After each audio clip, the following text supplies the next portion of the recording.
so before I'm going into the patient room, I'm gathering up all my supplies. I have my blood tubing, which is not expired, my IV flush, which is not expired, alcohol pads, my 0.9% sodium chloride, which is not expired. This is the only thing that I can give with blood, so I'm making sure that, or double checking to make sure that that is what I have. I have my order for RBCs, and I have my consent. So, and I double checked to make sure that I don't need any additional medications like a diuretic or antihistamine or a blood warmer for when the blood arrives or anything like that, and I don't. So I'm entering in patient room. Hi Betty, I'm Megan, your student nurse. Looks like provider ordered a blood transfusion, but before I get started, can I have you verify name and date of birth? And she says Betty Jones, 5/21/1952. I'm comparing that to her wristband as well as my order to make sure that all of my information is correct.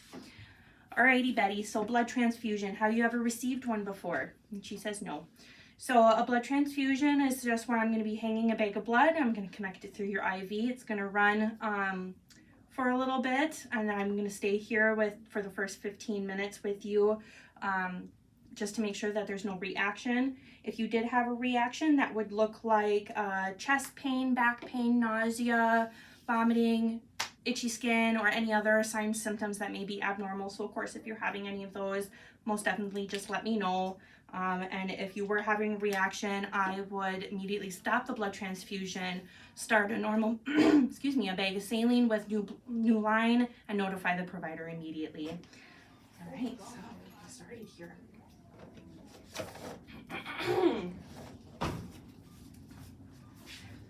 Before I administer the blood, I am going to be obtaining some vital signs, including a temperature, and also a respiratory assessment to make sure that she is okay to receive that red blood. And for time's sake, we'll say that she is fine. All right, so I'm taking a look at her IV site. I'm feeling to make sure that there's no bruising, swelling, coldness, or infiltrations, clots, or anything like that. So, and it is an 18 gauge, which is perfect. That's what I want for a blood transfusion. If Betty was an older generation, older age, or pediatric, I would want to drop that down to a minimum of 22 gauge and maybe even slow the rate of my transfusion as well. So I cleaned the tip of this for 15 to 30 seconds.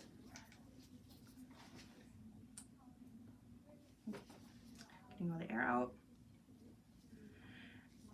And then I'm flushing with the amount that according to my facility policy, so I'm just going to give her the full 10. And while I'm flushing that, I'm feeling her IV site to make sure that there's no coolness or swelling or anything like that. It's going in pretty smoothly, so I'm going to go ahead and give her the rest of it.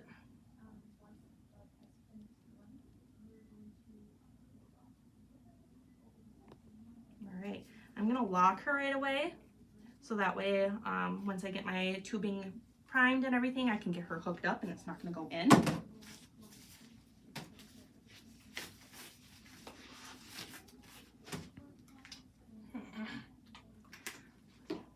Betty, are you still okay with receiving those packed red blood cells? I see that you did sign the consent with the provider, but I just wanted to double check with you just to make sure that you were still on board with that. She says yes, so we're good.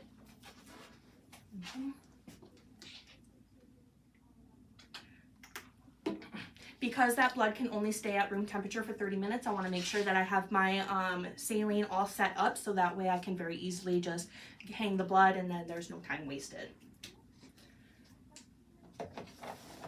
While that blood is hanging, like I said, I'm going to stay with Betty for the first 15 minutes to make sure that there is no reaction.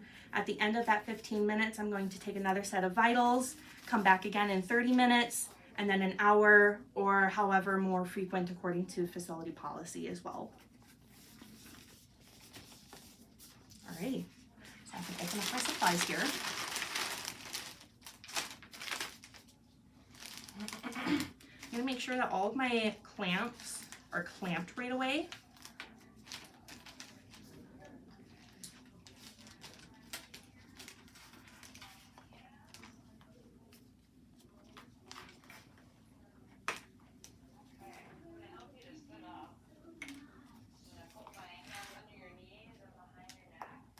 Okay.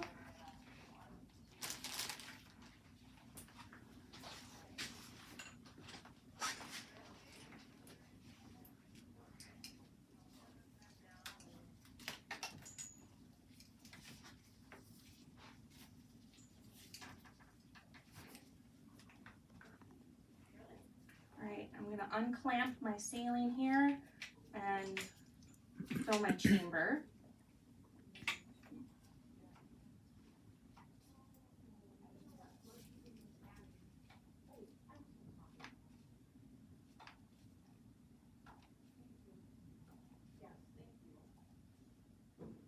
Alright, I don't know how well you can see that on the camera, but it is above that filter. So I can go ahead and open up my lines here so I can prime it. I'm watching to make sure that the saline runs all the way through the line.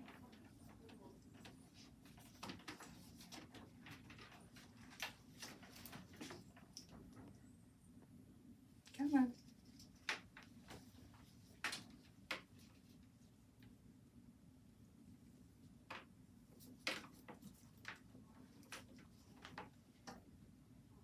Almost there.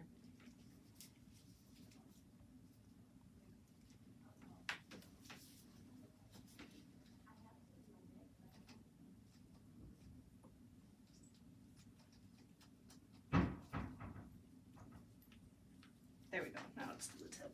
It's just not dripping out. But there it goes. Alrighty. Now that that's primed, I can just hang that there while I'm waiting.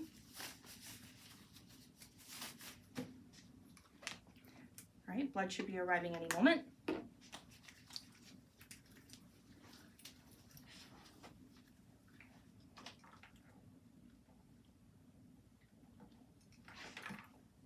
Just making sure that all my clamps are closed just because I heard it was dripping. Okay. Hi, I have your blood. Hi, let me grab a fresh pair of gloves here before I grab that blood bag from you.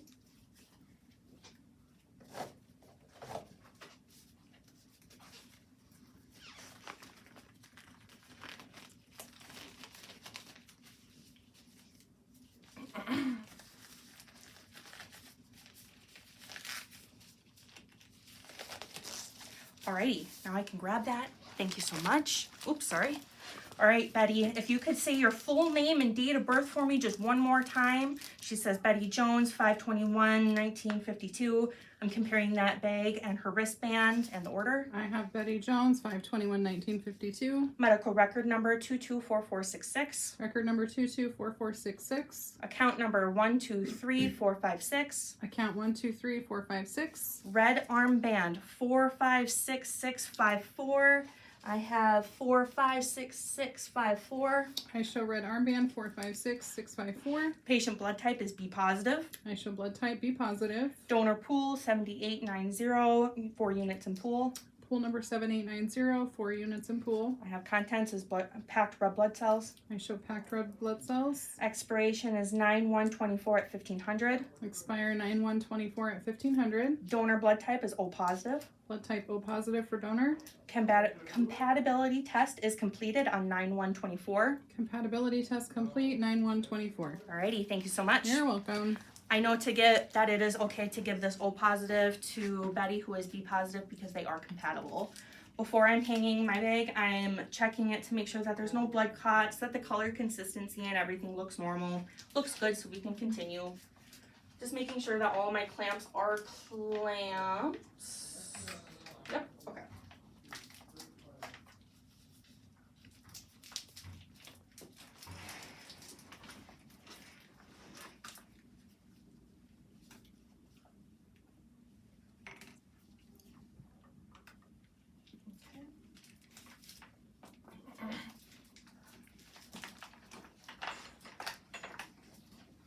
Okay.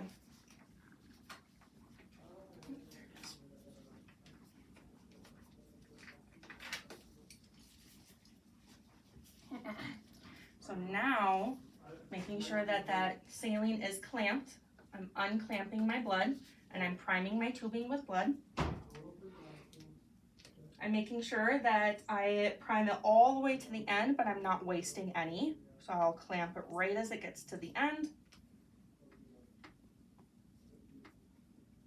And it's just having a hard time flowing through.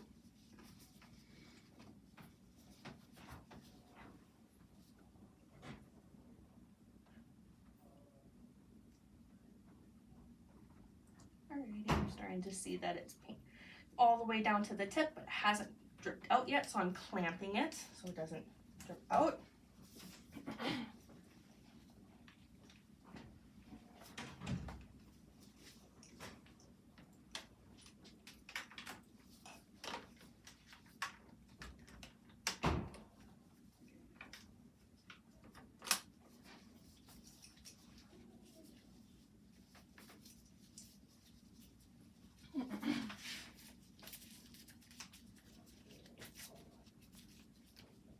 Cleaning off Betty's IV for 15 to 30 seconds.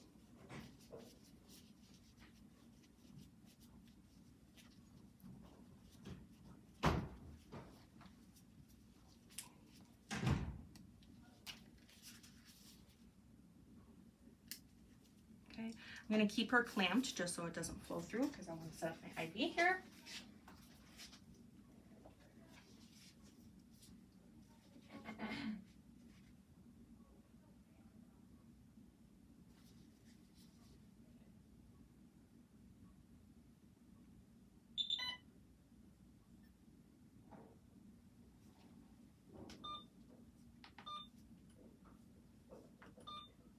Okay, guardrail IV fluids, down to blood.